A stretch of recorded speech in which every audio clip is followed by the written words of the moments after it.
Bon dia, companys i companyes, i benvinguts a l'Escola de Tardor Antoni Alemany i Cladera, organitzat per la Federació Socialista de Mallorca. Avui, 29 de novembre, coincideix amb el Dia Internacional de Solidaritat amb el poble palestí.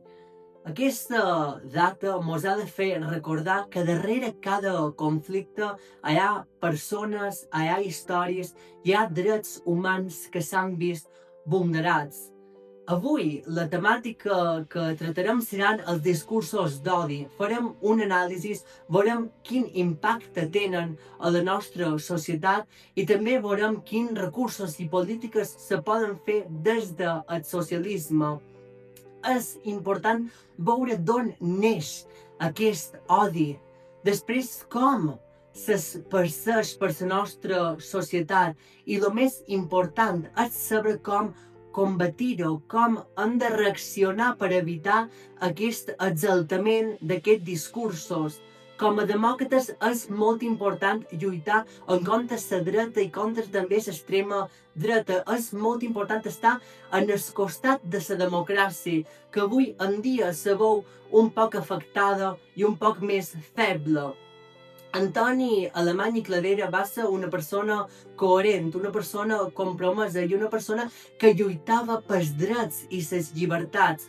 I nosaltres hem de ser igual, hem de seguir lluitant per drets i les llibertats. Els joves ho tenim molt clar, sempre estem en el costat dels més vulnerables. Ho hem demostrat a les darreres setmanes i els darrers mesos, estant fermament en el costat de devora el poble palestí, perquè és un poble que mos necessita a seguir la seva lluita, mos necessita a la seva història. I és importantíssim defensar els drets i la democràcia. Ara us deixo amb la companya i l'eurodiputada Alicia Oms. Gracias, Joan Josep. Desde aquí, desde el Parlamento Europeo, también recogemos este símbolo de solidaridad con el pueblo palestino y de compromiso firme con los derechos humanos frente a cualquier forma de odio o deshumanización. Hoy nos acompaña Hanna Halul, secretaria federal de Política Internacional y Cooperación al Desarrollo, experta en migraciones y en relaciones internacionales. Y es que esta tercera edición de la Escola de Tardor Antoni Alemany i Cladera de la Federación Socialista de Mallorca pues coincide con el Día Internacional de Solidaridad con el Pueblo Palestino. Y precisamente por eso queremos reflexionar sobre el papel del socialismo europeo y español en la defensa del derecho internacional y de la causa palestina, que es la causa de cualquier pueblo oprimido. Bueno, primero, bienvenida Hanna y gracias por participar en esta escuela. Me gustaría hacerte una primera pregunta, que es por qué es importante que hablemos de Palestina precisamente cuando analizamos los discursos de odio y la defensa de los derechos humanos. Bueno, muchísimas gracias, Alicia. Estoy encantada de estar aquí con vosotros, sobre todo en un día tan importante, ¿no?, como el de celebrar lo que es el pueblo palestino, el derecho a su autodeterminación, ¿no?, y el derecho a que sean reconocidos como país. Es importante hablar de Palestina, porque aunque yo no sea, ya parece, ¿no?, que no es un tema principal porque los medios no lo están mencionando como se debería, no se ha dejado de matar palestinos desde que se habló del acuerdo de paz. El gobierno de Israel lo ha incumplido. En 498 ocasiones ya ha matado a 339 palestinos desde la firma, como acabamos de decir. La ayuda humanitaria sigue sin entrar. Lo comprometido, poniendo en grave peligro a los palestinos en pleno invierno. No sé si habéis visto la tele, la has visto, Alicia, las lluvias, las inundaciones en las tiendas. Según la última actualización de la situación humanitaria de UN-OCHA, las fuertes lluvias e inundaciones la semana pasada destruyeron por completo 13.000 tiendas. Además, afectó a más de 740.000 personas en 715 lugares de desplazamiento. Todavía hay muchísimas personas desplazadas, como sabes, no hay edificios, no hay nada. Es importante alzar la voz, porque hay personas que están defendiendo al gobierno de Israel con argumentos que apelan a un falso antisemitismo o defienden los ataques a civiles y el genocidio mediante discursos xenófobos, racistas o incluso islamófobos. Todo sin entender que hay civiles palestinos víctimas de todas las religiones. Como sabéis, también hay muchísimos palestinos que son cristianos. Que la defensa de los derechos de los palestinos es una defensa de los valores democráticos y el derecho internacional que nos protege a todos y todas. No estamos en contra de los israelíes ni del pueblo de Israel. Estamos en contra del gobierno israelí, que es muy diferente. Creemos en los dos estados y el derecho que tienen a coexistir en paz y seguridad. Así que, bueno, eso es en donde estamos y tenemos que ser justos y ecuánimes con la situación. Así es, Hanna. Yo creo que lo que explicas refleja muy bien algo que desde el Parlamento Europeo también que vemos claramente, y es que cuando se normaliza la vulneración de los derechos, cuando dejamos de mirar, pues el odio encuentra ese espacio perfecto para crecer. Y precisamente por eso es tan importante conectar Palestina con los otros ámbitos donde también vemos esa deshumanización. Tú conoces especialmente este terreno, este tema, lo sigues muy de cerca porque has trabajado también muchos años, ¿no?, en políticas migratorias.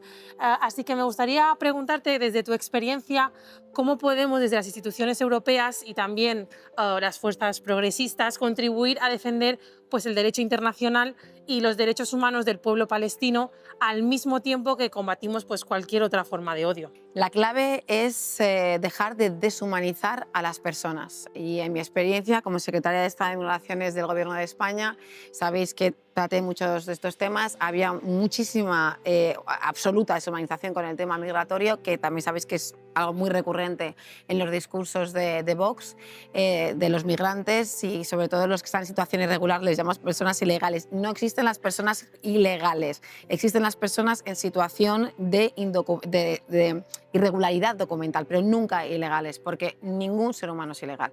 Así que el odio contra ellos, con niños, es intolerable, con mujeres que sufren además doble discriminación por ser mujeres y por ser migrantes, es algo que siempre que tenemos que evitar. Así que, bueno, la verdad es que yo siempre digo que si hubieran tratado con muchas de esas personas y supieran las derivadas de su vida, no los tratarían así.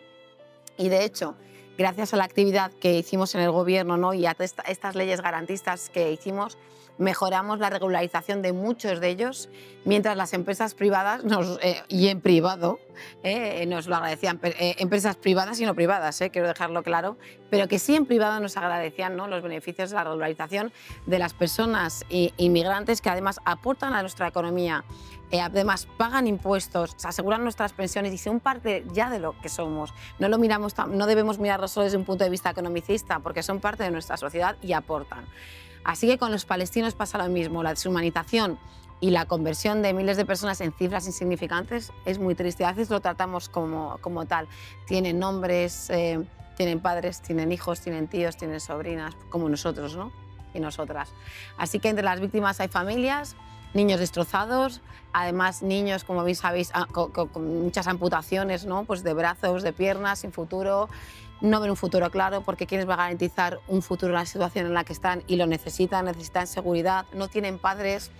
Hay no solo 119.000 niños ya mutilados, son las cifras, sino huérfanos. La lucha contra el terrorismo no cuela, porque esos niños y esos bebés que han sido asesinados no son terroristas. Y estos niños pobres a los que les han dejado ahora mismo sin brazos, pues tampoco.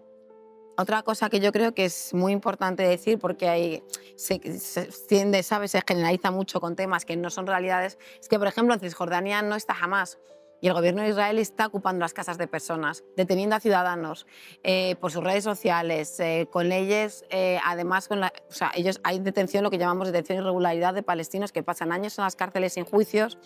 Denunciamos aquí cada día constantemente desde el Gobierno de España y desde las instituciones europeas a los colonos que son ilegales e ilegítimos, que se van... Mirad, yo lo voy a decir aquí. Vamos a poner un ejemplo. ¿Qué os parece que un colono o una persona se presentara en vuestra casa, sacara vuestra nevera, sacara vuestros muebles, a vuestros hijos de vuestra casa y se la quedara así porque sí? Porque es su derecho histórico. ¿Qué os parecería? Pues eso es lo que les hacen a los palestinos todos los días. Y hay palestinos que les tiran sus casas y van poniendo sus piedras día a día para poder luchar, porque es lo único que tienen. Y creo que tenemos que ser solidarios con ellos y pensar lo que están sufriendo, porque tenemos que ponernos en su lugar. Así que hay que seguir pidiendo medidas a Europa, seguir denunciando esta situación. Fuimos nosotros, los socialistas, que conseguimos un cambio en la posición de la Comisión del PP, pero sigue sin hacerse nada por parte de muchos países. Y yo aquí también quiero decir que por lo menos llegamos a un consenso con ellos para sacar una resolución, si bien nos habló de la palabra genocidio. Nosotros, los socialistas, creemos que hay un genocidio en Palestina y lo denunciamos. Así que, bueno, seguimos ahí, seguiremos luchando y viva la lucha del pueblo palestino por los dos estados en paz, seguridad y, sobre todo, prosperidad para la región. Pues muchas gracias, Hanna. Yo creo que también has subrayado algo que es clave, que es la cuestión de la deshumanización. Estamos hablando de personas, no de cifras. Y claro, cuando convertimos a las personas en cifras o en amenazas abstractas, como muy bien explicabas, ya sean migrantes o pueblos, como pueda ser el pueblo palestino, pues abrimos la puerta a esos discursos extremistas que justifican lo injustificable. Y eso tiene consecuencias legales a nivel legislativo, a nivel social, también en la vida cotidiana, esas fake news, ¿no?, que la gente acaba diciendo, ¿no?, en una conversación de bar, por ejemplo. Por eso yo creo que mirando a Europa, donde vemos crecer esos discursos de odio, me gustaría hacerte ya la última pregunta, y es ¿qué tipo de respuestas te parecen más eficaces para frenar este tipo de odio? ¿La educación, las leyes, el trabajo en redes sociales, que es una fuente muy grande de odio también, el activismo político? ¿Qué crees que funciona mejor y por qué?